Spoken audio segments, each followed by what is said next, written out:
السلام علیکم ویورز، میرا نام عطاء الرحمن اور آپ دیکھ رہے ہیں عطاء بخاری یوٹیوب چینل۔ قرآن کریم کی مسلسل ایکسپوزیشن کے سلسلہ میں آج ہم سورہ الانعام کی آیت نمبر 7 کی ایکسپوزیشن کریں گے۔ اس آیت میں بات ہو رہی ہے ان لوگوں سے متعلق جو عجائب پسندی کا شکار ہوتے ہیں۔ اقوام گزشتہ اس مرض میں بہت زیادہ مبتلا تھیں، بات بات پر وہ معجزات طلب کرتے تھے۔ ان کے ایمان نہ لانے کی ایک وجہ یہ عجائب پسندی تھی۔ تو قرآن کریم نے جگہ جگہ کے اوپر، ایک جگہ نہیں، بار بار اس کی تردید کی ہے کہ ایمان لانا ہے تو عقل و فکر کی روح سے سوچ کر سمجھ کر ایمان لاؤ۔ اگر تم یہ سمجھتے ہو کہ نبی یا رسول کو معجزہ دکھائے گا تو پھر تم ایمان لاؤ گے، تو یہ جو چیز ہے یہ قابل قبول نہیں ہے۔ اس کی وجہ یہ ہے کہ اللہ کا جو وحی کی جو تعلیم ہے، یہ انسانی عقل و فکر کو نشو و نما دینے کے لیے ہے، یہ معجزات کے لیے نہیں ہے۔ وحی کی تعلیم عقل و بصیرت پر مبنی ہوتی ہے، یعنی اس کے اندر وہ چیزیں ہوتی ہیں جو عقل و فکر کی طرف لاتی ہیں، ایسی تعلیم جس سے انسان کے انٹلیکٹ کی نشو و نما ہو۔ تو اس وحی کی جو تعلیم ہے، اس سے انسانی عقل کی نشو و نما ہوتی ہے۔ یہ عقل کی جو کسوٹی یا معیار ہے اس کے اوپر پورا اترتی ہے۔ تو اس کی تعلیم جو ہے، اس کو عقل و فکر کی روح سے سمجھا جا سکتا ہے۔ جہالت کے دور میں لوگ معجزات طلب کرتے تھے کہ فلاں معجزہ دکھائیں تو تب ہم ایمان لائیں گے۔ بیسیکلی یہ ان کی منافقت ہوتی تھی، وہ سیدھے منہ نہیں کہتے تھے کہ ہم نہیں مانتے، وہ پھر اس طرح کی باتیں کرتے تھے کہ معجزات، فلاں معجزہ دکھاؤ تو ہم مانیں گے۔ لیکن چونکہ وحی کی تعلیم کا تعلق انسانی عقل و فکر کے ساتھ ہے، انٹلیکٹ کے ساتھ جڑا ہوا ہے، یہ انٹلیکٹ سے سمجھ آ سکتی ہے، تو اس لیے معجزے کی تردید کی گئی۔ جہاں پر بھی قرآن میں آتا ہے کہ فلاں قوم نے معجزہ طلب کیا یا فرمائش کی کہ اس طرح سے کر دیں یا یہ چیز دکھا دیں یا یہ چیز ہو جائے، تو رسول کی زبانی انکار کیا گیا کہ اے رسول ان کو کہہ دو کہ ایسا نہیں ہوگا۔ تردید کر دی گئی کہ نہیں ہوگا ایسا۔ ایمان لانا ہے تو عقل و فکر کی روح سے لاؤ، نہیں تو ٹھیک ہے، تمہاری اپنی مرضی، لیکن ایسی کوئی چیز نہیں ہوگی جو خلاف عقل ہو، جو یونیورسل ٹروتھ کے خلاف ہو جائے، جو اللہ کا جو نظام ہے، قانون فطرت ہے، اس کے خلاف ہو، ایسا نہیں ہوگا۔ تو جو کچھ بھی اللہ کے جو فزیکل لاز ہیں، اس کا جو لاز آف نیچر ہیں، یہ بدلتے نہیں ہیں، یہ مستقل ہیں، کسی کے لیے بھی نہیں بدلتے۔ خود اللہ نے بنائے ہیں، وہ خود بھی ان کو نہیں بدلتا۔ واللہ لا یخلف المیعاد، اللہ اپنے وعدے سے، اپنے قانون کو نہیں بدلتا۔ اپنے وعدے کو، اللہ کا وعدہ اس کا قانون ہوتا ہے، جب وہ ایک قانون بناتا ہے تو وہ بدلتا نہیں ہے۔ بدل دے تو یہ کائنات کا نظام نہیں چل سکتا۔ یہ چیزیں آپ شروع میں آپ سمجھ لیں، کیونکہ اس آیت کے اندر یہی چیز ہو رہی ہے۔ تو اب یہ جواب ہے وہ جو انبیاء سے معجزہ طلب کرتے تھے۔ آج بھی یہ 21ویں صدی میں جب سائنس اتنی ترقی کر چکی ہے، لیکن جو پسماندہ ممالک ہیں، ہم جیسے جو غریب ممالک ہیں، تھرڈ ورلڈ کنٹریز، ہمارے ہاں جہالت بہت زیادہ ہے، ہمارے ہاں لوگ جو ہے سپرسٹیشن کا شکار ہیں، مافوق الفطرت چیزوں کی طرف، کہ وہ فلاں چیز ایسے ہو جائے، فلاں معجزہ ہو گیا یا ہو جائے، یہ اس طرح کے وہ ان کے نظریات ہیں۔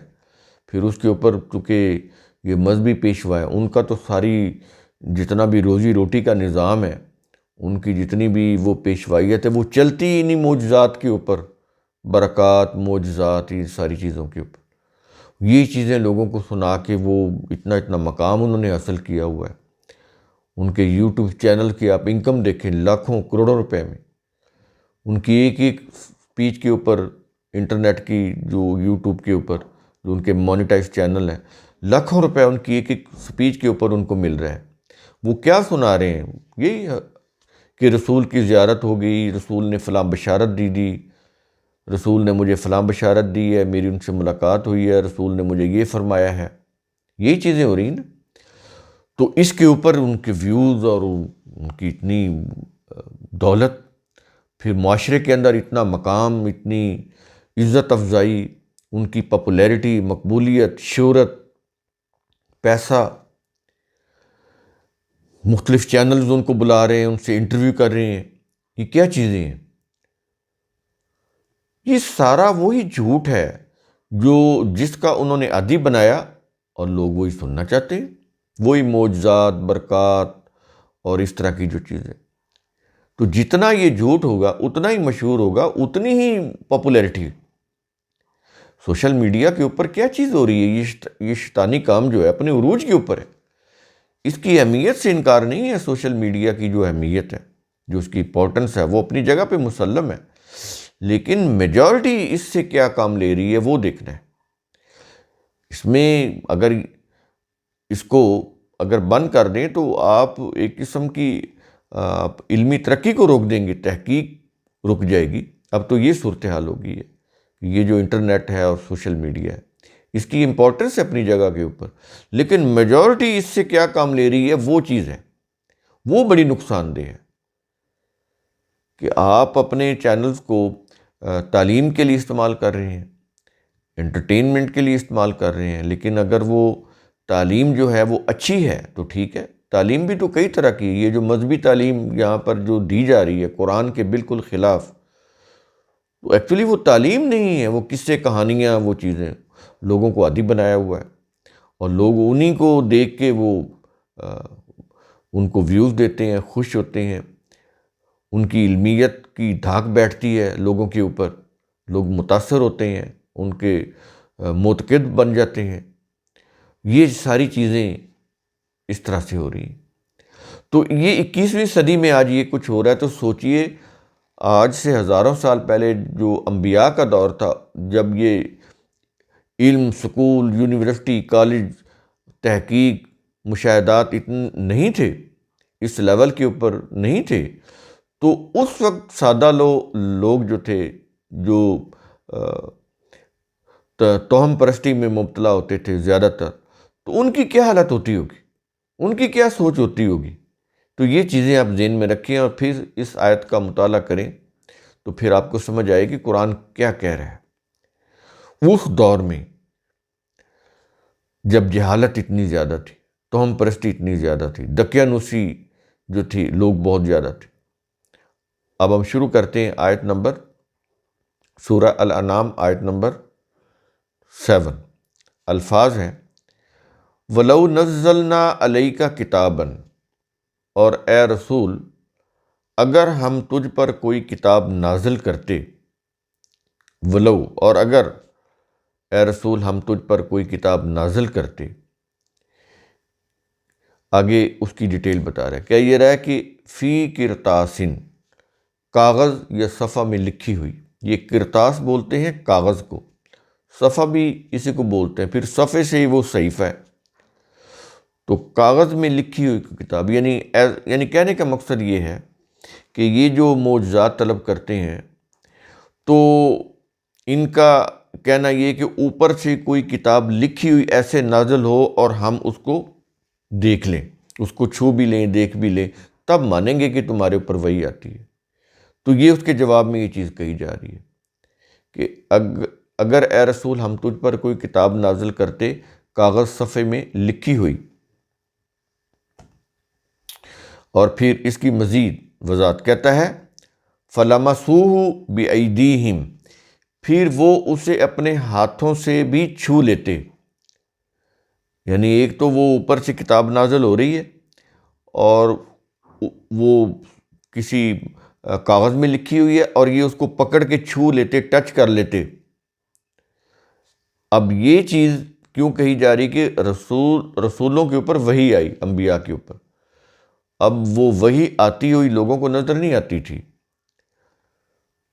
تو لوگ کہتے تھے ہم کیسے مانیں، وہ جو کفار تھے، کہ یہ وحی آئی ہے تو آسمان سے ہمیں اللہ کو دکھا، اللہ جو ہے وہ تمہیں کتاب دے، بلکہ یہ الفاظ ہے کہ سیڑھی لگا کے آسمان تک، وہاں سے اللہ سے کتاب لیتا وہ ہم تجھے دیکھ لیں اور ہم اللہ کو بھی دیکھ لیں، تب مانیں گے۔ یہ چیزیں کہہ رہے تھے وہ انبیاء سے۔ تو کیا یہ رہا ہے کہ پھر وہ اسے اپنے ہاتھوں سے بھی چھو لیتے۔ اب دیکھیں قرآن کریم ان کے متعلق کیا کہہ رہا ہے۔ اب یہ وہ لوگ ہیں جو معجزات طلب کرنے والے ہیں، معجزات طلب کرنے والے، عجائب پسندی، عجوبہ پسندی کا شکار لوگ، جن کی بات ہم نے شروع میں انٹرو میں کی ہے۔ تو ان کی یہ ذہنیت ہے، یہاں تک ان کی جہالت پہنچی ہوئی ہے۔ اب ان کے متعلق بات کیا ہو رہی ہے، قرآن کریم اللہ تعالیٰ کیا کہہ رہا ہے ان کے متعلق؟ الفاظ ہیں، کیا یہ رہا ہے کہ لَقَالَ الَّذِينَ كَفَرُوا، تب بھی وہ لوگ جنہوں نے کفر کیا یعنی حق کا انکار کیا، یہی کہتے، کیا کہتے؟ آیت کے آخر میں ہے، وہ یہ کہتے کہ الفاظ ہیں ان ھذا الا سحر مبین، یہ تو صرف کھلا جھوٹ فریب ہے، یعنی تردید کر دی ان کے معجزات کی۔ وہ جو مطالبہ کر رہے تھے نا معجزات کا، مختلف قسم کے معجزات کا مطالبہ کر رہے تھے، تو جب بھی انہوں نے مطالبہ کیا انبیاء کے ذریعے، ان کو یہی کہا گیا کہ ایسا کچھ نہیں ہوگا، اپنے عقل و فکر کی روح سے غور و فکر کرو، سوچو سمجھو، اور اپنے دل کے ارادے سے، اپنے دماغ سے سوچ کر سمجھ کر ایمان لانا ہے تو ٹھیک ہے، معجزات نہیں ہوں گے، ایسا کچھ نہیں ہوگا، قانون فطرت کے خلاف کوئی چیز نہیں ہوگی، نہ اللہ کرے گا، کیونکہ وہ اپنے قانون کے خلاف نہیں کرتا۔ تو تمہارے اس مطالبے پہ وہ کیسے کر دے؟ وہ خود بھی نہیں کرتا، کیونکہ اس نے قانون بنایا ہے، جب وہ بناتا ہے تو پھر اس میں تبدیلی نہیں کرتا، تو تمہارے کہنے پہ وہ کیوں کر دے؟ وہ تو خود بھی نہیں کرے گا، کیونکہ وہ اپنے وعدے کے خلاف نہیں کرتا، اپنے قانون کے خلاف نہیں کرتا۔ تو اس لیے کہا ہے کہ تب بھی وہ لوگ جنہوں نے کفر کیا، وہ یہی کہتے، وہ کیا کہتے کہ یہ تو کھلا جھوٹ ہے، فریب ہے۔ یہاں پر سحر کا لفظ ہے، سحر کا ترجمہ جادو کیا ہوا ہے۔ یہ ایکچولی جادو نہیں ہے، جادو بھی ایک فریب ہوتا ہے، جادو بھی اس معنوں میں آپ لے سکتے ہیں، کیونکہ وہ فریب ہوتا ہے، جھوٹ ہوتا ہے، لیکن وہ کوئی جادو نہیں کہہ رہے تھے، وہ کہہ رہے تھے کہ جھوٹ ہے، یہ فریب ہے، کہ یہ جو کتاب ہے یہ جھوٹ اور فریب ہے۔ یعنی وہ نازل ہوتی دیکھ لیتے، اس کو چھو بھی لیتے، اوپر سے کاغذ میں لکھی ہوئی جلدوں میں وہ بند کتاب ہوتی، اس کو چھو بھی لیتے، دیکھ بھی لیتے، انہوں نے انکار کر دینا تھا کہ یہ ہم اس کو نہیں مانتے۔ یہاں پر یہ چیز بتائی جا رہی ہے کہ معجزات طلب کرنے والے کبھی بھی ایمان نہیں لاتے۔ ایمان وہی لوگ لاتے ہیں جو عقل و فکر کی روح سے سوچتے ہیں، سمجھتے ہیں، غور و فکر کرتے ہیں، وہی لوگ ایمان لاتے ہیں، دوسرے لوگ ایمان نہیں لاتے۔ تو اس چیز کو آپ اچھی طرح سے سمجھ لیں، حق کا انکار کرنے والے کائناتی تاریخی شواہد کے واضح دلائل پر عقل و بصیرت کی روح سے غور و فکر نہیں کرتے، یہ ہوتے ہیں حق کا انکار کرنے والے، جو کائنات اور اس کے جو تاریخی شواہد ہوتے ہیں، اس کے جو واضح دلائل ہوتے ہیں، وہ ان کے اوپر غور و فکر نہیں کرتے، اس لیے وہ ایمان بھی نہیں لاتے۔ وہ پھر دلائل کے بجائے معجزات چاہتے ہیں کہ فلاں معجزہ ہو جائے، فلاں معجزہ ہو جائے۔ تو ان کی حالت کیا اللہ نے بتائی ہے کہ ان کی حالت یہ ہے کہ وہ آسمان سے لکھی ہوئی کتاب بھی، اس کو بھی اگر کوئی ایسا ہوتا کہ آسمان سے کوئی لکھی ہوئی کتاب نازل ہوتی صفوں میں، تو وہ اسے بھی دیکھ کر چھو کر کہتے کہ یہ جھوٹ ہے، یہ فریب ہے۔ تو اس لیے ان کے اس مطالبوں میں نہیں آنا کہ یہ جو کہتے جائیں اور اے رسول تو کہے کہ یہ ایسا ہو جائے تو چلے یہ ایمان لے آئیں، تو یہ ایمان نہیں لائیں گے۔ یہ چیز کہی جا رہی ہے کہ اس میں یعنی یہ رسول کے اندر بھی یہ خیال آ سکتا تھا یا آیا ہوگا کہ اگر چلیں یہ معجزہ ایسے دکھا دیں تو ہو سکتا ہے یہ ایمان لے آئیں، تو یہ اس کی جواب میں یہ چیز کہی جا رہی ہے کہ یہ اتنا بڑا معجزہ بھی ہم کر دیں نا تو یہ تب بھی ایمان نہیں لائیں گے، اس لیے ہم معجزات نہیں کرتے۔ یہ چیز کہی جا رہی ہے۔ تو قرآن کریم کا اصول ثم تفکروا، اس کی روح سے آپ خود بھی سوچا کریں، سمجھا کریں، غور و فکر کیا کریں۔ شکریہ۔